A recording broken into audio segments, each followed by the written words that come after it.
Hi everyone, welcome to the Channel of Hope.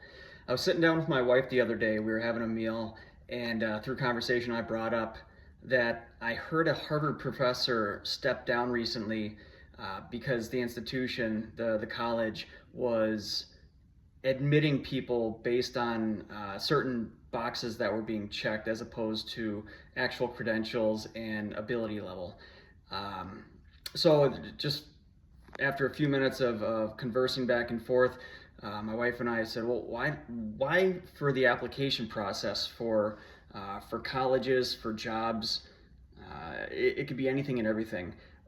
Why not omit the name, gender, race, religion, anything and everything that could compromise the selection process?" So the application, you would be issued essentially an application number, and if whoever is reviewing the applications, if they look at the resume or the application and they just look at the information and decide that, okay, these are the top 5 selections, then they can learn what the person's name is, their contact information, etc., and so forth.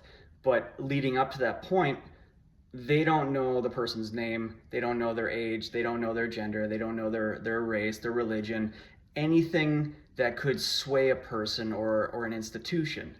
Um, Obviously, for each application, depending on what your needs are, depending on what the college needs are, in some cases, colleges don't.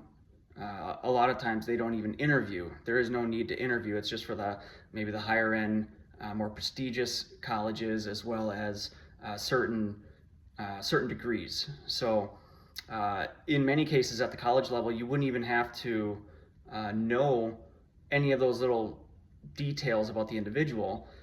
You would just learn about that after they got accepted or denied.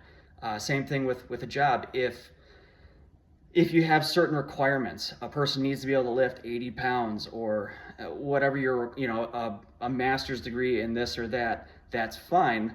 But once again, leave out in the application, the resume, they don't need to know anything about you as an individual other than your credentials and your ability level. So after a couple minutes of chatting with my wife about that, solving the world's problems, my baby girl started crying, and we turned our direction to trying to be good parents. So give that some thought. I think that we can do better, and I think that this is a viable option. So good luck out there, and let's change the world together. Thank you.